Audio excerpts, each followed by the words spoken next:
سافا لاباس تحيا مروك.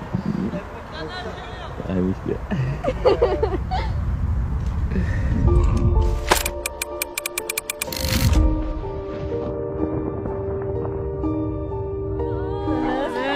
هاي ماروكو وهاي الجزائر.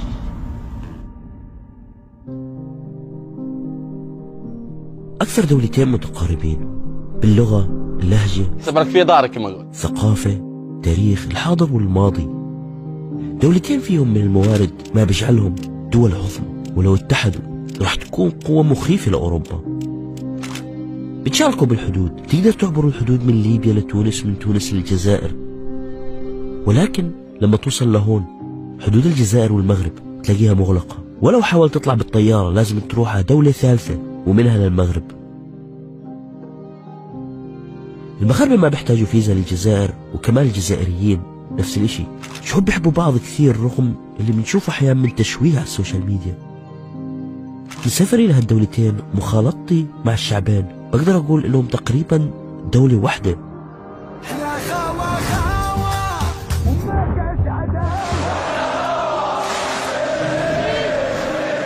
وخاوة معناها إخوة. ولكن ليش حدودهم مغلقة؟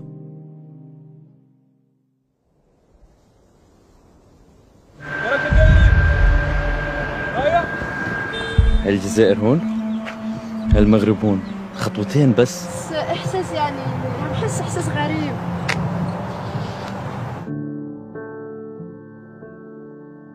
هذه مروكو، ألجيريا. هذه مروكو، هذه ألجيريا. حدود الجزائر والمغرب، هون هو الحدود. اوكي، شايفين اللوحة اللي خلفي؟ هاي حدود الجزائر المغرب. طلعوا اللوحة، هاي مدينة وجدة هيك ولكنها مغلقة. هذا ايش اللي قدامنا؟ المغرب. نحن عند في الحدود الجزائرية المغربية. في ناس هنيك. يعني نحن عم نشوف سيارات في المغربية عم تمر من الجهة الثانية. كثير إحساس غريب.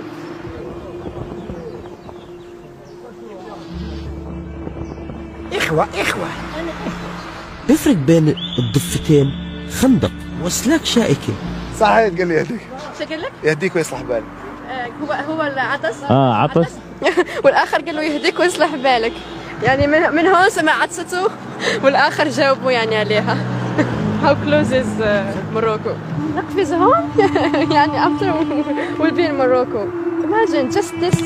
إيه في ناس يجوا يلوحوا. في الصيف يعني كنت أشوف كثير ناس يجوا هون يوقفوا من هنيك يلوحوا لنا. وانتوا تلوحوا لهم؟ إيه يعني شعور يعني سبيشال، شعور مميز. ما بعرف كيف أوصف لك هذاك الإحساس اللي تحسه لما تشوف واحد من بلد ثاني يعني على هذه المسافة عم يلوح لك. بس تعبر هاد تقدر تمشي مشي، ولكن في سياج هناك. قفزة واحدة، خطوتين ولا انت في المغرب. فبيجوا ناس هناك بلوحوا وبيجي ناس هون بلوحوا، لأنه كمان في عائلات. في شبكة الآن عم تأشر لي أنها شبكة مغربية مو شبكة جزائرية. هاي كلهم شعوب واحدة، شعوب المغرب العربي. كان الاحتلال الفرنسي السبب الرئيسي في طمس معالم الحدود بين البلدين وتركها دون ترسيم. أدى هذا الخلاف ولأسباب مختلفة إلى إغلاق الحدود ما بين البلدين 1994 وإلى قطع العلاقات الدبلوماسية 2021. قررت الجزائر قطع العلاقات الدبلوماسية مع المملكة المغربية، وما بنتمنى إلا نشوف الخير بينهم، يكونوا إيد واحدة، خاوة، إخوة بالله.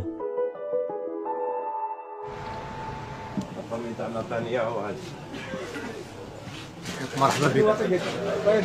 مرحبا بك خويا، تفضل. مرحبا. السلام عليكم، مرحبا بكم عندنا في عطارة بيت المقدس مدينة مغنية. مغنية معروفة بليزيبيس لخاطر منطقة حدودية مع المغرب، ومن المغاربة الحدود كانت مفتوحة، كانوا يجوا عندنا وحنا نمشيو عندهم، هما يدوم عندنا صوالح وحنا ندوم عندهم صوالح. عادي جدا، تحسب كما نقولوا بلد واحد، ما كانش يفصل بيناتهم حدود، تدخل عادي جدا، تحسب راك في دارك كما نقول. تفطر هنايا تقهوى لهيه، تقهوى لهيه تفطر هنا عادي جدا. دروك شو هي العلاقات هذه اللي توترت سياسيا ما بين الشعوب بقاو خوت. هذه العلاقات توترت كما سياسيا كيغلقوا ما كانش اللي يفوت. كما قلت لك كانت عادي جدا العبور. ومرحبا بكم عندنا حيث الجودة والثمن. وبيت المقدس بيتكم هذا كما يقولوا حانوتكم، احنا غير مسيرين. كان في تجارة بين الحدود المغربية والجزائرية قبل ما تغلق، وكانت قبل 4 أو 5 سنين، يعني كان في ناس تقدر تدخل وتطلع بس يعني بطريقة غير رسمية. فراح تلاقي هون كثير من البهارات، محلات البهارات في سوق مدينة اسمها مغنية جنب الحدود. طاجين مغرب. طاجين هي أصلا عبارة عن هذا، شايفين هاي اللي زي القدرة شكلها، بس هي ما هي قدرة، هي اسمها طاجين. فأي أكل بتنحط فيها تسمى طاجين. قرب مدينة مغنية مدينة تلمسان، مدينة ساحرة وتاريخ عريق. اوكي احنا بعد ما خلصنا من الحدود وصلنا على مدينة تلمسان. قديمة تحسها، طابعها مختلف عن وهران. انت بتمر هيك في وسط المدينة تلاقي الأسواق والناس، نبض هالمدينة، فيها حياة هالمدينة. مدينة تلمسان هي مدينة الألفية، هي مدينة التاريخ والحضارة والثقافة، حضارة ما قبل التاريخ، لؤلؤة المغرب العربي لأنها لؤلؤة بأتم معنى الكلمة. بمعنى لحد الآن مدينة تلمسان وسكان مدينة تلمسان لا يزالون محافظين على العادات والتقاليد. 70% من المواقع الإسلامية الجزائرية توجد في مدينة تلمسان. فيها المغارة العجيبة. هذا مدخل مغارة. المغارة هاي واحدة من الأكبر في العالم. شوفوا في مدينة تلمسان، أول مرة بعرف عنها. بعدين المغارات دائما بتزورها في العالم لازم تمشي كثير. هاي على طول نزلنا، وقفنا على البوابة ونزلنا نزول. إذا تعد مغارة ابن عاد من أجمل المغارات في العالم، بطول 145 كيلومتر وعمق 57 متر، تعود إلى ملايين السنة ما قبل الميلاد. الذي متاح للزيارة فقط 700 متر للأسف، لكن هي توصل حتى مغارات الحوريات في وجدة بالمغرب. كان المجاهدين الجزائريين يستعملونها للاحتماء والاختباء. هذه القاعة الرئيسية، ويوجد عدة قاعات ثانوية، بس this is unique. نحن هنا في مركب العباد الذي يوجد به ضريح الولي صالح سيدي بومدين، وشارك في الحروب الصليبية مع صلاح الدين الأيوبي. مرحبا بك ولدي، في حي العباد، مكان تاع العبادة وين كاين الضريح تاع سيدي بومدين، ها ورا مننا. المسجد الذي بني في 1338 remains in good state. عاصمة المغرب الكبير تلمسان، كاين فاس وكاين القيروان في تونس.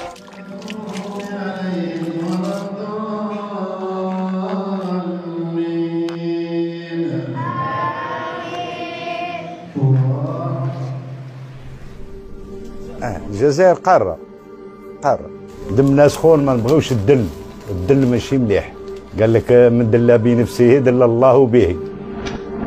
وحكمت الدولة الزيانية الجزائر لمدة 3 قرون من القرن 13 إلى القرن 16. يعني هنا شعار الدولة الزيانية العز القائم، الملك الدائم لله، مكتوبة بالخط العربي. مثلا غرناطة في شعارهم كان لا غالب إلا الله. هذا كان آخر فيديو يا أخوان في الجزائر، ولسه ما زال قارة لازم نروح على الصحراء إن شاء الله بالرحلة القادمة، لأنه هذول كلهم تصوروا فيديوهات الجزائر في 10 أيام. فحاب أشكر كل واحد كان معاي بهالرحلة. إذا بدكم نروح على الصحراء في الشتاء، خلينا نشوف نقدر نوصل الفيديو 400,000 لايك، ووعدكم راح أروح إن شاء الله.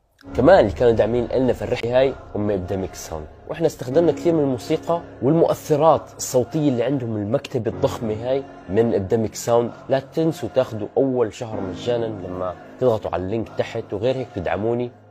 واستخدموا كود حطاب 25 لتاخذوا 25%. اعطوني اياها ابداميك ساوند اذا بتشتركوا بالاشتراك السنوي، ونضلنا مستمرين ان شاء الله. تاخذوا مؤثرات، مكتبة مؤثرات صوتية، ساوندز افكت، تضغط على اي صوت بدك اياه، تكتب ويند مثلا بيطلع لك 1000 صوت للموسيقى كمان، عشان في كل بلد تروح عليها تحاول تلاقي موسيقى مقاربة للبلد اللي انت رايح عليها.